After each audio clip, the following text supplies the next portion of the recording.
Selamat datang di episode pertama dari Opini, obrolan publik, inspiratif, dan terkini. Sesuai dengan namanya ya, hari ini kita akan membahas isu-isu yang sedang hangat di kota Semarang yang akan memberikan inspirasi bagi e-people semua. Dan kali ini saya sudah ada di salah satu wilayah di kota Semarang, cluenya ada di belakang. Nah, kita akan membahas tentang sampah. Seperti yang kita tahu ya, saat ini kota Semarang sedang giat-giatnya menggalakkan pilah sampah. Lalu kenapa hal ini harus dilakukan? Apa manfaatnya bagi lingkungan dan apa yang bisa didapatkan masyarakat dari pilah sampah ini akan kita bahas bersama selengkapnya bersama narasumber kita. Beliau sudah ada di Taman Toga di sana. Yuk kita samperin sekarang juga.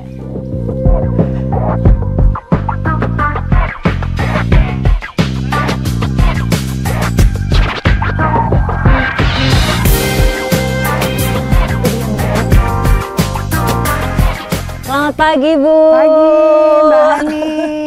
Oke, people, kita udah bareng sama Ibu Arwita Mawarti STM kita ya. Geser ke sini. Iya boleh, biar lebih adem Bu ya. Ya. Kita ngobrolnya biar lebih enak. Kepala Dinas Lingkungan Hidup Kota Semarang. Apa kabar Bu Arwita? Alhamdulillah baik. Sehat ya Bu ya? Alhamdulillah sehat. Aduh, ijo-ijo segar banget nih di Taman Toganya ya. Ini kalau misalnya kita ngomongin dulu tentang tempat ini ya Bu, ada di wilayah mana Bu ini tepatnya? Ini sepertinya di Kelurahan Banyumanik, Kecamatan Banyumanik.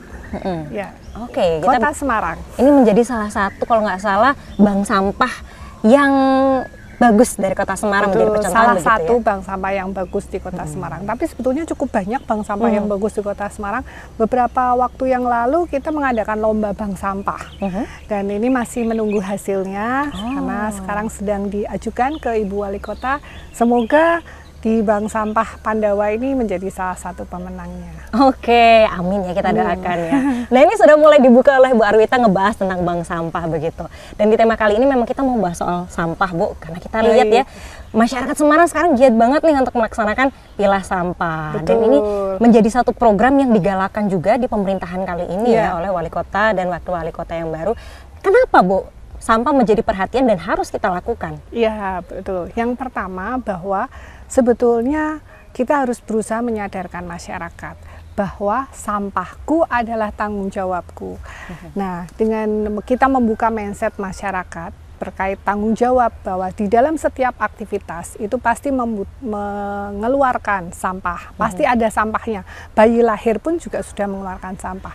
Nah, dari sampah yang dihasilkan itu, maka itu sebetulnya menjadi tanggung jawab personal karena sampah itu dihasilkan secara aktivitas personal, jadi merupakan tanggung jawab personal. Kalau penyadaran itu sudah menjadi budaya dalam diri masing-masing, maka sampah itu tidak akan menjadi masalah di tingkat wilayah, kemudian lebih besarnya lagi di tingkat kota. Nah, kenapa kita perlu membuka mindset masyarakat? Karena kalau kita lihat saat ini dari TPS kita itu juga sudah banyak yang penuh. Kita punya beberapa titik TPS dan itu rata-rata sudah penuh. Kita punya sarana prasarana kontainer lebih dari 400 unit kontainer. Dan setiap hari kita juga sudah mengangkut sampah dari TPS ke TPA kurang lebih 1000 ton perharinya. Nah, sementara TPA kita luasannya tetap, lokasinya letaknya juga di sana tetap. Kalau setiap hari dikirimi 1000 ton sampah, tentunya lama-kelamaan overload.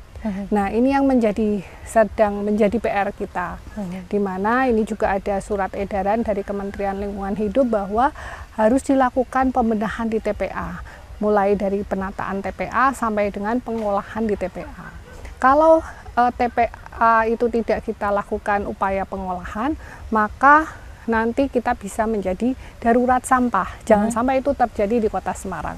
Untuk itu Ibu Wali Kota sudah mengeluarkan surat edaran gerakan pilah sampah dari rumah di bulan Maret 2025 kemarin, di awal masa pemerintahan beliau. Dengan program Semarang Bersih, harapannya adalah masyarakat mempunyai tanggung jawab untuk melakukan pilah sampah dan olah sampah dari rumah, sehingga sampah yang terangkut di TPA itu bisa menjadi berkurang, tidak sedemikian besarnya, mengingat kondisi TPA yang sudah hampir overload. Begitu. Jadi kita mengajak masyarakat untuk mulai memilah sampah, mana organik, mana anorganik. Nah, kemudian yang organik kita edukasi masyarakat untuk membuat olahan-olahan sampah organik, misalkan menjadi kompos, atau mungkin ekoenzim, atau dengan budidaya maggot.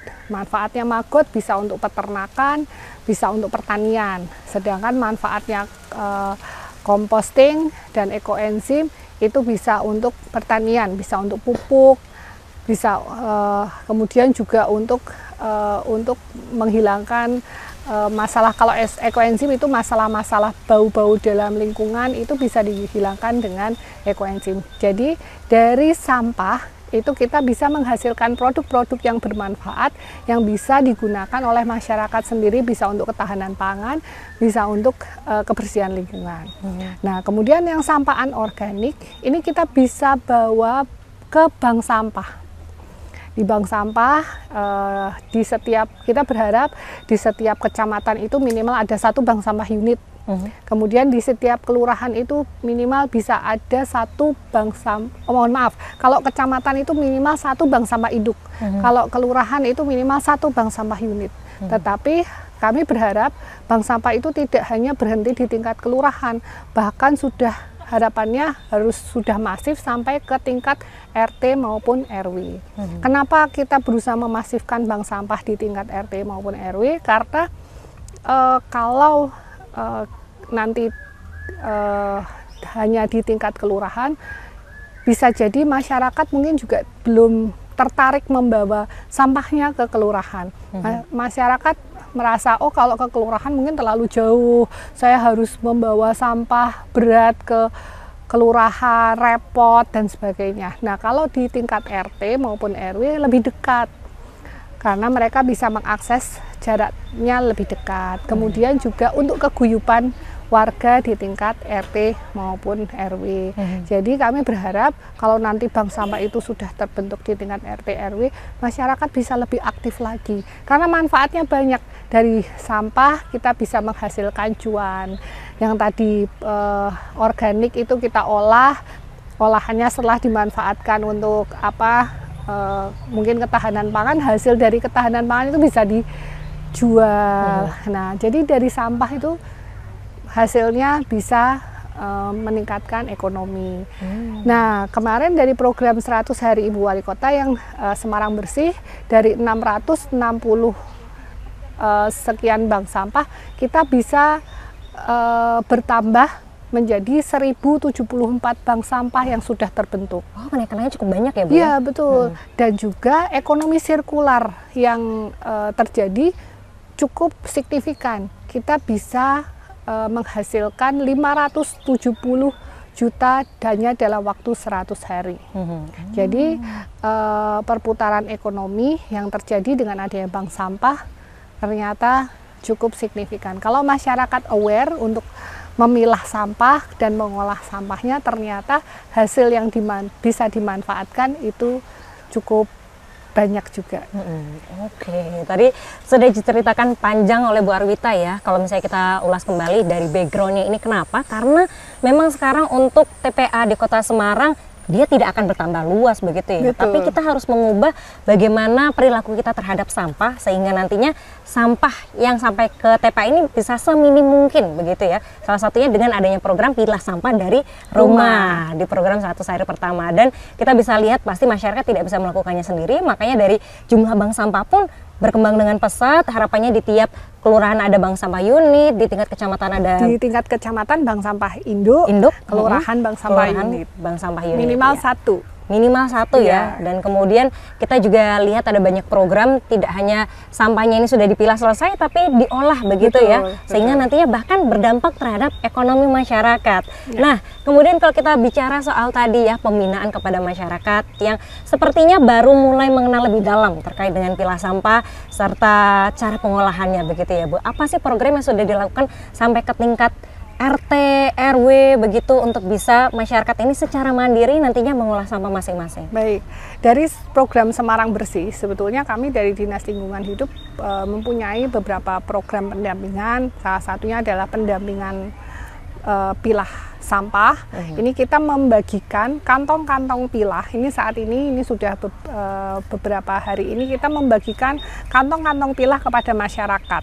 Jadi kita undang masyarakat, kemudian kita ajari untuk memilah mana ini mungkin botol bekas air mineral, kemudian kardus, kemudian nanti plastik-plastik yang bisa ada nilai jualnya, ini kita berikan edukasi untuk pemilahan. Nah, kemudian kita juga mengedukasi masyarakat di dalam pembentukan bank sampah. Kita dampingi teman-teman di LH sampai nggak pernah libur loh Mbak Hani.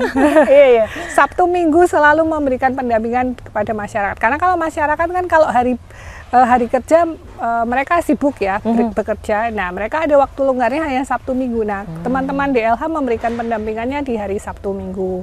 Kemudian ada juga program yang pendampingan untuk Kampung Proklim. Ini saat ini sedang ada verifikasi Kampung Proklim di Kelurahan Sambiroto. Nah, itu juga salah satunya selain untuk memilah dan mengolah sampah, juga bagaimana memanfaatkan hasil pilah dan olahan sampah itu untuk lingkungan. Jadi ada budidaya maggot, kemudian untuk ternak, perikanan, kemudian ada juga urban farmingnya dengan menggunakan pupuk kompos dari olahan sampah begitu. Oke, wah ini bahkan banyak dilakukan tiap akhir pekan gitu ya. Atau juga pendampingan untuk biopori. Nah, biopori itu manfaatnya sebagai, kalau di daerah Semarang kan punya kawasan perbukitan sama dataran rendah. Nah, di kawasan yang perbukitan ini selain biopori, selain bisa dimanfaatkan sebagai resapan, juga dimanfaatkan untuk lubang untuk membuat kompos begitu. Ya, ini kita berikan pendampingan terus, nggak berhenti teman-teman ini. Bahkan di Sabtu Minggu begitu ya, dari teman-teman DLH akan siap untuk bisa mendampingi masyarakat dalam upaya untuk bisa mengolah sampah-sampahnya. Dan di sini pun juga menjadi lokasi pengolahan sampah-sampah tersebut ya Bu. Iya, betul. Kita akan saksikan secara langsung seperti apa. Kita sambil jalan ke sana, boleh ya Bu? Kita akan ketemu nanti sama para pengelolanya. Jadi buat e-people jangan kemana-mana, tetap bersama kami di Opini. Mari Mbak Ani. Iya Ibu.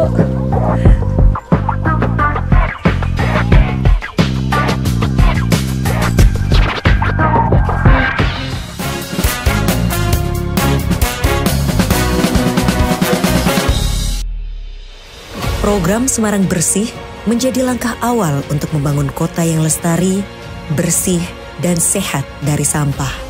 Penanganan dilakukan dari hulu dengan melibatkan seluruh lapisan masyarakat agar dapat memberikan manfaat ekonomi bagi semua. Hingga saat ini, program ini telah berjalan di lebih dari 220.000 rumah tangga dan lebih dari 1.000 unit bank sampah dengan lebih dari 35.000 warga ikut aktif mengolah sampah secara mandiri. Tercatat, lebih dari 220 ton sampah berhasil dikelola sehingga tidak lagi membebani tempat pembuangan akhir Jatibarang. Lebih dari itu, proses pilah sampah ini berhasil mempercepat perputaran ekonomi hingga menyentuh angka 500 juta rupiah. Dengan pendekatan gotong royong, Semarang Bersih diharapkan dapat terus bergulir hingga 5 tahun ke depan, menjadikan masyarakat lebih mandiri dan sadar lingkungan.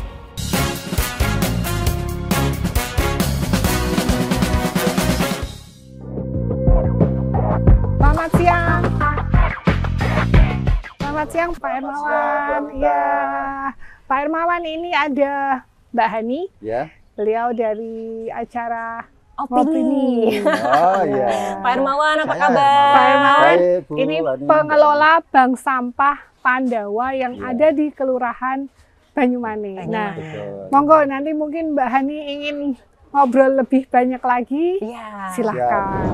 Oke people, sekarang udah bareng sama Pak Hermawan ini ya. Tadi udah dikenalkan Bu Arwita dan kita mau cari tahu lebih lanjut Pak tentang bank sampah ini ya. Pandawa Jaya. Ini sudah Pandawa Berjaya. Pandawa Berjaya. Ya, Bank Sampah Pandawa Berjaya, Mbak Hani. Sudah dari tahun berapa berarti? Bank Sampah Pandawa Berjaya RW 2 Kelurahan Banyumane ini berdiri sudah sejak tahun 2016. Jadi sampai sekarang itu ya kurang lebih sudah 9 tahun Mbak Ani gitu ya. Lama ya? Iya betul. Dari tahun 2016 sampai sekarang itu sudah mengalami 3 kali pergantian atau reorganisasi gitu. Tapi khususnya ketuanya aja yang ganti gitu. Kalau untuk pengurus-pengurusnya itu tetap dipertahankan karena memang ini kan apa ya, pekerjaan sosial, kegiatan sosial, jadi kita memang kalau mencari pengurus baru itu memang kesulitan gitu. Salah satu tantangannya. Betul, itu salah satu tantangannya, Mbak. Kemudian kalau sudah menjadi pengurus itu juga sering keluar masuk gitu. Karena memang kegiatan sosial, pekerjaan sosial itu kan memang kita itu murni tanpa tanpa pamrih gitu. Tidak ada gaji, tidak ada apa-apa gitu. Itu, Mbak. Jadi memang kesulitan, tantangannya di situ gitu. Jadi berdirinya Bank Sampah Panda Berjaya RW 2 Kelurahan Banyuwangi ini ya sejak tahun 2016 itu tadi. Dan awal mulanya kenapa Pak dibangun ini? Apakah di sini ada permasalahan terkait sampah atau mendapatkan inspirasi dari mana? Betul. Kalau mengapa ya didirikan Bank Sampah Panda itu karena memang adanya kepedulian dari masyarakat, ya, itu adanya keinginan untuk menjadikan lingkungan khususnya di RW 2 ini menjadi bersih. Kemudian masyarakatnya bisa lebih produktif dengan pilah sampah tadi itu gitu. Kemudian juga ada keinginan dari masyarakat untuk memanfaatkan sampah menjadi berbagai hasil kreasi gitu. Contoh yang kita sudah ada kan yang di kantor bank sampah itu kan hasil kreasi dari masyarakat gitu. Yaitu adanya kepedulian dari masyarakat untuk memanfaatkan sampah tadi itu menjadi berbagai hasil kreasi. Baik itu dari sampah anorganik maupun sampah organik gitu. Itu juga kita punya inovasi dari sampah organik juga ada, kemudian kita juga punya hasil kreasi dari sampah anorganik tadi gitu juga gitu. Nah, ini ngomongin inovasi memang ada apa aja sih Pak? Seperti yang ada di belakang ini kelihatannya ya. Iya. Ini beberapa hasil inovasi dari Bank Sampah Panda Berjaya RW 2 Kelurahan Banyuwangi, Mbak. Kalau ini kan ekoenzim. Ekoenzim. Iya, ekoenzim ini dibuat dari sampah kulit buah dan macam-macam gitu, dari kulit buah gitu. Oke. Ya, kemudian ini tadi dikasih. Ya, ini untuk bisa untuk bisa dipanen.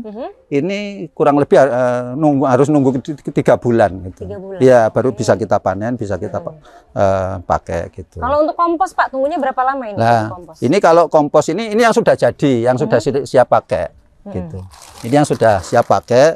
Ini sudah ya. Ini biasanya kita manfaatkan untuk tanaman-tanaman yang ada di sekitar kita. Pantes ini juga semua subur ya, iya, Pak, betul, ya? gitu. Dari pupuk kompos yang dibikin sendiri. Betul, iya, ini dari hasil inovasi Bank Sampah Panda Berjaya gitu. Ini untuk yang organik ya? Iya, untuk yang pupuk organik ini.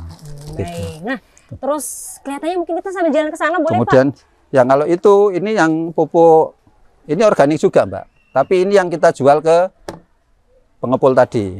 Jadi kita memang menerima sampah anorganik, sampah organik dari warga. Kemudian kalau sudah terkumpul banyak, nanti kita jual ke pengepul sampah organik. Gitu, ya. Lalu digunakan untuk apa Pak kalau seperti ini? Ini bisa digunakan untuk pakan maggot. Kemudian maggotnya itu untuk pakan ternak, pakan lele dan sebagainya gitu. Ya, ini sudah berjalan hampir 1 tahun gitu. Jadi karena di sini tidak ada maggotnya, ini dikumpulkan lalu nanti akan dijual ke pengepul. Iya, pengepul budidaya maggot tadi. Iya, betul gitu. Nah, kemudian ini tadi sudah yang organik. Kita kelihatannya bergeser ke sana ya Pak ya. Boleh? Untuk melihat kegiatan dari warga. Tadi ada banyak ibu-ibu yang lagi pada pilah sampah ya Pak. Betul. Oke, coba kita intip kegiatannya yang ada di sini ya. Oke, wah ramai banget ini. Assalamualaikum Bu. Ini lagi pada ngapain Bu? Pilah sampah. Pilah sampah. Jadi sebenarnya kalau pilah sampah itu diapain sih Pak sampahnya? Ya jadi begini Mbak Ani. Teknis pengambilan sampah ya dari Bank Sampah Panda Berjaya itu yang pertama itu kalau warga itu sampahnya hanya sedikit ya itu bisa diantar sendiri ke bank sampah. Kemudian kalau yang sampahnya itu banyak, nggak bisa diantar sendiri, kita jemput. Itu kita punya armada, ya, berupa tosa gitu armadanya. Kemudian kita jemput bawa ke sini. Kemudian setelah sampai ke bank sampah, itu sampah-sampah yang dari warga tadi, itu kita timbang. Setelah kita timbang, kita catat, ya kita ada catatannya, ada pembukuannya gitu. Sampahnya itu berupa sampah apa aja, misalnya botol plastik itu berapa kilo, kemudian kaleng itu juga berapa kilo, itu ada catatan sendiri gitu. Kemudian setelah kita timbang, kemudian kita masukkan ke gudang sampah kotor. Jadi kita punya gudang sampah kotor sendiri. Dari gudang sampah kotor itu nanti kita pilah menjadi sampah bersih seperti ini gitu.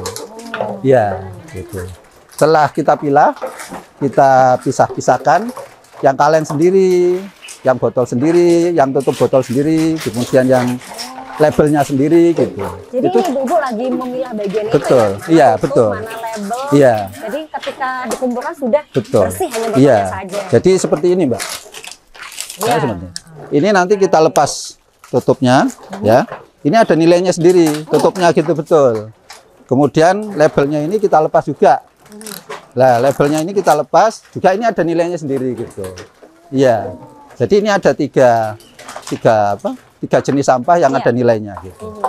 Kemudian nanti setelah bersih seperti ini, kita kemasi, kemudian kita masukkan ke gudang bersih tadi yang sebelah sana.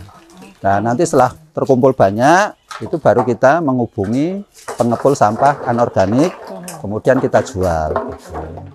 Biasanya dalam satu kali jual biasanya kira-kira dapat berapa sih Pak? Untuk berapa kilo juga? kalau biasanya kita kan jualnya itu kurang lebih hampir 1 bulanan gitu. Itu ya memang bervariasi sih, setiap penjualan itu bervariasi. Biasanya ada 1 ton sampah itu. 1 ton sampah Iya, ya? betul, betul. 1 bulan. Iya, 1 bulan itu kurang lebih 1 ton sampah. Kira-kira jadi berapa? Tapi itu itemnya kan campur-campur gitu ya. Ada kardus, ada marga, kemudian ada napet seperti ini, kemudian ada kaleng, ada seng gitu. Oke. Iya, itu Dan kurang kira-kira lebih. dapat berapa itu Pak tadi? Kalau kemarin terakhir bulan Juni itu kemarin kita jual itu dapat 2.500.000. Iya. Lumayan juga ternyata ya sebulan Iya. kalau dikumpulin jadi segitu. Iya, gitu. Oke. Iya. Ini kan lumayan untuk nanti. Betul. Nanti masuknya kemana Pak? Apakah kas RW atau mungkin ada kasnya sendiri untuk Ah. buang sampah? Kalau itu untuk hasil penjualan tadi itu masuk ada 2 pembukuan. Ada pembukuan ke tabungan nasabah. Kemudian juga selisih dari penjualan tadi, selisih harga itu masuk ke kas bank sampah yang untuk operasional bank sampah tadi. Itu. Begitu. Iya, gitu. Jadi karena ada nasabahnya itu tadi Betul, juga ya iya. Pak. Nasabah akan mendapatkan bagian sesuai dengan Iya. timbangan yang sudah Betul. dilakukan dan juga Betul. nanti ada untuk operasional dari bank sampah itu Betul, sendiri. iya. Baik. Lalu kalau kita lihat ya dari masyarakatnya sudah sangat peduli, luar biasa, tepuk tangan dong buat ibu. Semangatnya itu loh untuk bisa gotong royong bareng gitu ya. Lalu kira-kira apa yang dibutuhkan dari pemerintah Kota Semarang, dukungan sehingga nantinya kegiatan pilah sampah ini bisa semakin lebih baik lagi Pak? Oke, terima kasih Mbak Ani. Sampah yang ada di kita itu kan jenisnya banyak sekali. Salah satunya itu ada galon le mineral. Itu galon le mineral itu kan besar. Jadi kalau mau kita jual itu kan harus kita buka labelnya, kemudian kita buka tutupnya. Kemudian kalau mau dikemas itu kan harus kita injak-injak dulu Mbak. Supaya kempes ya, supaya gepeng gitu. Kemudian baru kita bisa packing itu. Lah, itu sebenarnya kan kita itu kesulitan kekurangan tenaga untuk nginjak-nginjak itu ya, nggak ada yang aneh. Nah, harapan kita itu mungkin kalau memang ada dukungan dari pemerintah itu mungkin kita butuh mesin pencacah plastik itu Mbak Ani gitu.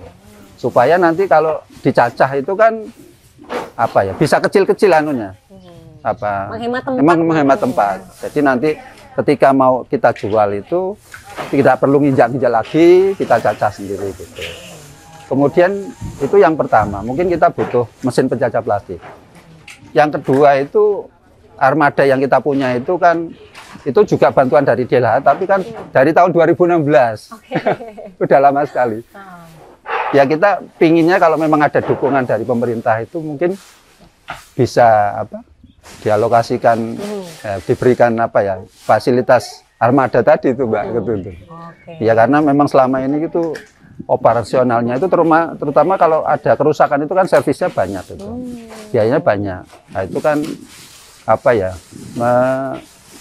menguras kas juga iya, kas bank sampah tadi itu. Baik, jadi sudah pernah mendapatkan bantuan, tapi semoga nantinya setelah ini Amin, ada ya, bantuan amin, lagi ya Pak. amin, amin. Baik. Ya. Jadi ternyata menarik sekali untuk mengikuti kegiatan dari Bank Sampah Pandawa Berjaya ya. Betul. Setelah ini kita akan lanjut lagi bersama Bu Arwita untuk membahas ada pertanyaan dari masyarakat yang masuk, akan kita jawab bareng. Jadi buat e-people jangan kemana-mana, tetap bersama kami di Opini. Kita ke sana boleh Pak? Boleh. Kita lihat ya Iya. untuk gudangnya. Iya.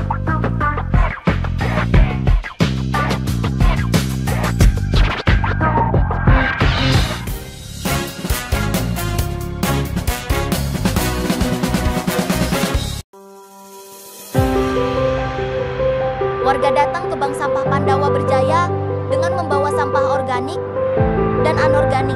Sampah kemudian ditimbang. Sampah organik dan anorganik diolah kembali. Sampah yang sudah ditimbang dilaporkan melalui barcode. Saya Hermawan, Ketua Bank Sampah Pandawa Berjaya, Jalan Parikesit 7, RT 10, RW 2. Kelurahan Banyumanik mengucapkan banyak terima kasih kepada warga besar RW 2 atas Semoga Bank Sampah Pandawa Berjaya semakin sukses. Sampahku tanggung jawabku menjadi berkah bagi lingkungan. Sampahku tak tuku, tambah rezekimu. Bank Sampah Pandawa Berjaya RW 2 Kelurahan Banyumanik.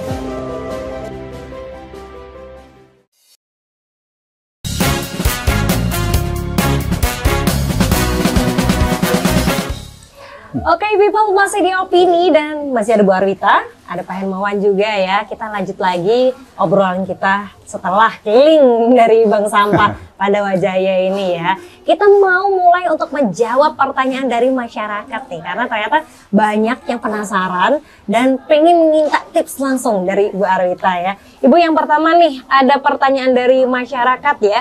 Sebenarnya mudah untuk pilah sampahnya, tapi kemudian sampahnya ini kalau di rumah takut bau. Nah, kalau dari Bu Arwita ada tips apa Bu untuk masyarakat biar sampahnya ini bisa kita kumpulkan tapi tidak mengganggu, apalagi dari baunya gitu. Baik, Mbak Hani. Jadi begini, sebetulnya kalau sudah dipilah, masyarakat itu kan memilah antara organik dan anorganik. Saya pikir kalau anorganik itu tidak bau, karena anorganik itu sampah-sampah kering ya, seperti botol bekas air mineral, mungkin kardus bekas makanan, itu menurut saya tidak menimbulkan bau. Asal ditata yang rapi. Kami tadi saya sampaikan, DLH punya program membantu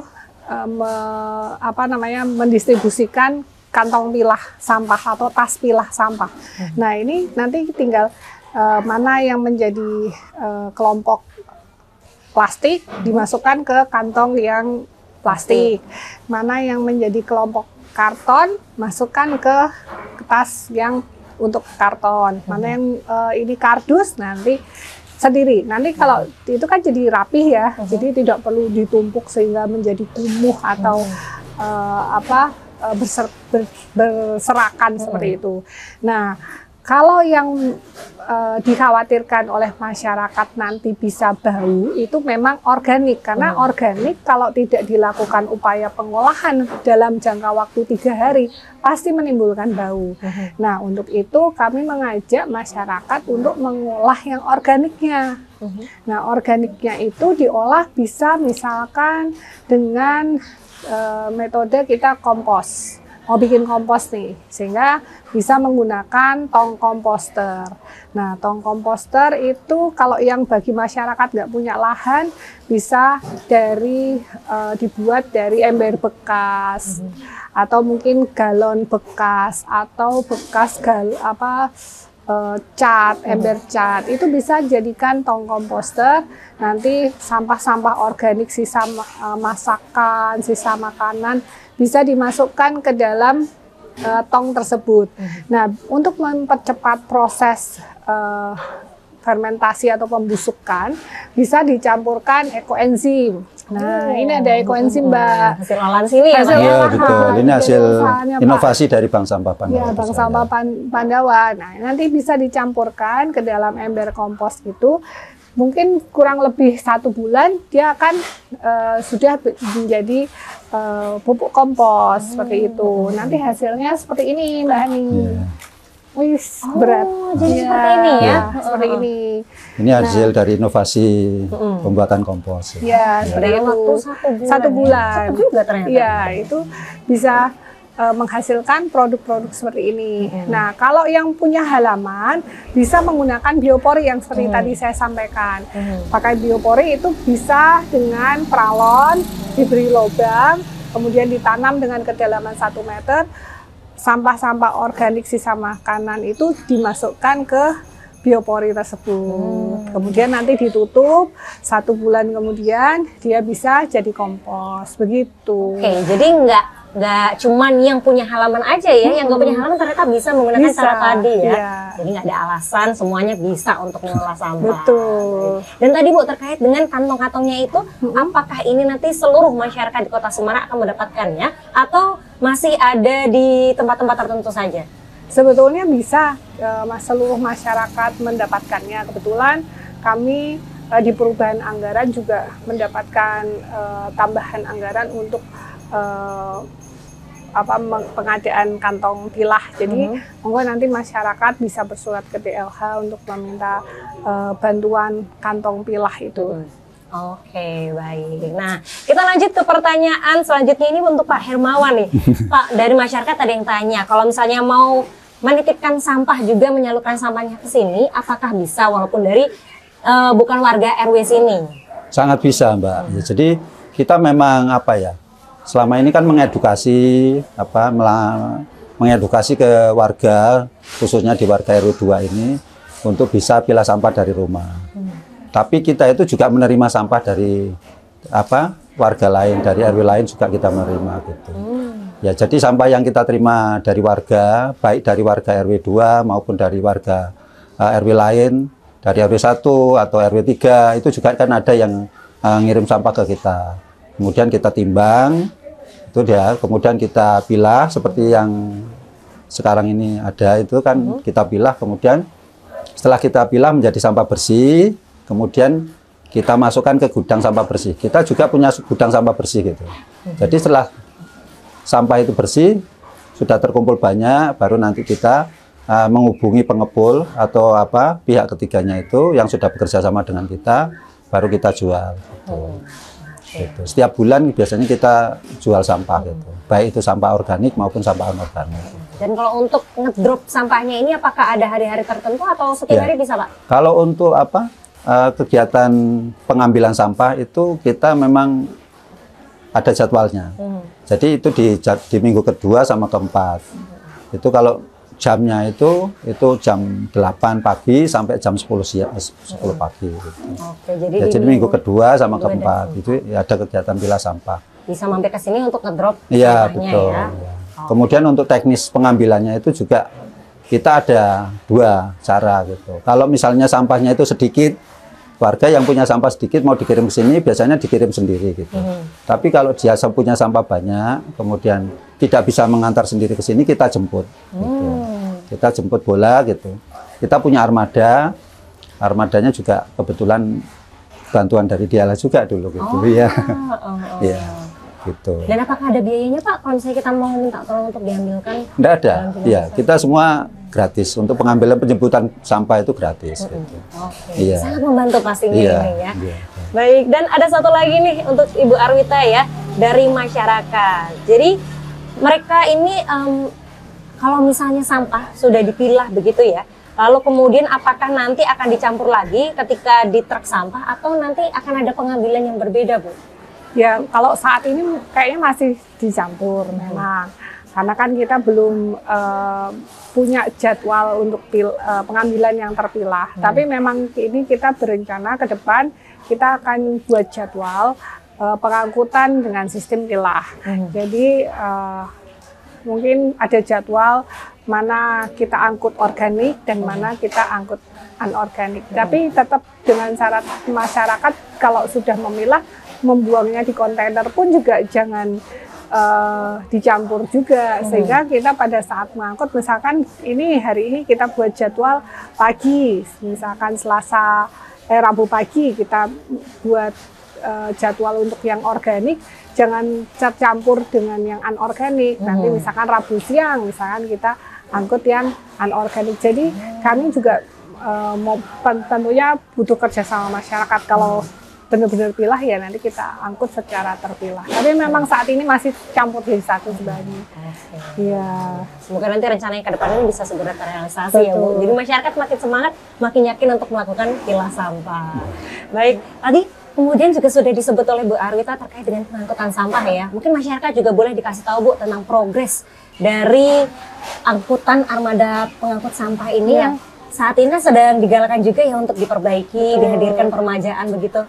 Betul, kami punya kurang lebih 140 unit armada, di mana kondisinya kalau kita lihat mungkin 90% kondisinya kurang baik. Nah, saat ini memang kita sedang berupaya melakukan perbaikan untuk armada-armada yang mungkin masyarakat sering melihat kontainer bolong, armada kurang layak. Nah, ini kita terus upayakan perbaikan. Dan kita juga pengadaan untuk armada di anggaran murni tahun 2025 ini kita mendapatkan 5 unit armada baru sudah kita belikan dan sudah mulai kita operasikan. Kemudian di perubahan anggaran kita mendapatkan 10 unit armada baru untuk Amrol dan 5 unit dump truck untuk dump truck barunya. Jadi di tahun 2025 ini oleh Ibu Wali Kota untuk pembelian 20 unit armada baru. Kemudian untuk kontainer di anggaran murni kita mendapatkan di 2025 ini kita mendapatkan anggaran untuk 100 unit kontainer baru. 100 unit ya. Oke. Iya. Semoga nantinya jadi pengangkutan sampah bisa lebih baik ya. Betul. Untuk kedepannya. Dan juga terima kasih banyak untuk Bu Arwita sudah menjawab pertanyaan dari masyarakat. Terima kasih Pak Hermawan sudah menunjukkan kita tentang bagaimana kalau kita bergotong royong, upayanya bersama, maka sampah itu pasti bisa terpilah dengan baik dan menghasilkan dampak ekonomi untuk menambah masyarakat ya. Lumayan ini dari receh-receh kalau dikumpulkan jadi bisa membantu perekonomian keluarga. Dan juga buat Ibu terima kasih sudah menyaksikan opini kali ini. Jangan lupa untuk subscribe YouTube channel kita biar tidak ketinggalan episode-episode selanjutnya ya.